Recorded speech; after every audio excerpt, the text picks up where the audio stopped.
What's going on today, everybody? This is Setting the Hook TV. I'm your host, Dylan Curry, once again.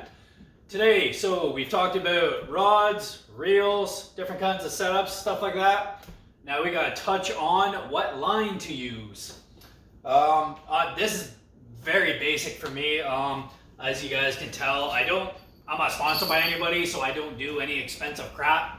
I keep everything basic, I believe, and you can go fishing without breaking the bank.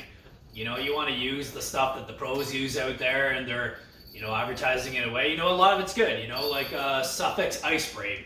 You know what? That stuff probably is 10 out of 10. I don't know how much it is, but am I going to go buy a crap ton of it for how much line I probably go with you? Probably not.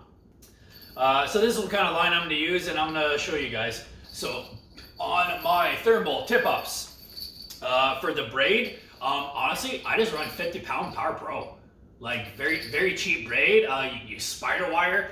I mean, like anything really. In the summertime, I do a lot of bass fishing, so I have a lot of Power Pro anyway lying around. So I honestly just, if you guys can see that, the spool's right here. I literally just run 50-pound Power Pro. I put about 50, 60 yards on it, and then I tie right to my leader with a barrel swivel. What kind of leaders? I think I touched this already earlier. I use fluorocarbon leaders. As for what kind of fluorocarbon, whatever stuff you can get. This is Berkley Fluoro Shield. As you guys can see that, nothing special, just any kind of fluorocarbon. Nothing too fancy. That's literally all I use. My leaders on my rods here, those are the fluorocarbon as well. Different kinds of fluorocarbon. Seaguar, that's another good brand. I use a lot of that during bass fishing in the open water season. That's a great brand. I'm sure there are great brands out there. I don't use monofilament. You obviously want fluorocarbon for the strong. It holds better, in my opinion. I just like fluorocarbon, so for that. Now, for my ice rods. So my one videos, here's my dead stick rod, my Berkley amp with my optics reel. Beautiful. As you can see, the line, it's white.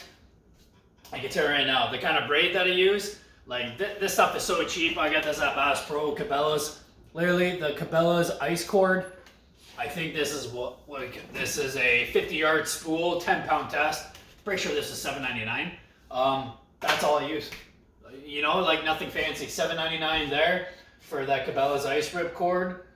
This Berkley Fluoro Shield I got, I think it was maybe 15, 20 bucks for a 150-yard spool. Oh, nope, sorry, that's a 300-yard spool.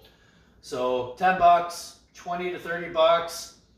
Think of Power Pro, let's go 50 bucks. You can get all your line in under 50 bucks right there. So all my jigging rod, my dead sticks, my jigging rods. Oh, of course, look at that. There you go. So I got my jigging rod here set up. Again, Berkley amp, with the Quantum Optics 20. My dead stick. All my rods I have rigged with that Cabela's ice cord. 10, 15-pound braid. That's literally all I run. So I have that. Yeah, that's about it. You can buy all your line on cheap, 50 bucks. So any kind of braid for your tip-ups, I like running 50-pound. Just that's what I have. That's why it's there. Do you have to run 30-pound to 50-pound? Is there a difference? Probably not. I just run 50-pound because on tip-ups, I don't know, you want a nice strong line, and I had a bunch of line around. So Power Pro, 50-pound braid. You can use spider wire, anything. On your main line, any kind of Cabela's rip cord, that's all I use. Any kind of ice braid you probably want it. I think the difference between regular braid and the ice braid, just different wax coating on the braid, so you don't get ice buildup and stuff. Suffix is a good brand. If you want to go spend the money, absolutely go for it. If not, this Cabela stuff, very cheap. I think it's on sale right now for like $7.99 for a 50-yard spool online I saw the other day. And then any kind of fluorocarbon, Berkley Fluoro Shield, or you got your nice Seaguar for your line. That's about it. So thanks for tuning for this week's episode of Setting the Hook TV and your tackle tips online, and good luck out there.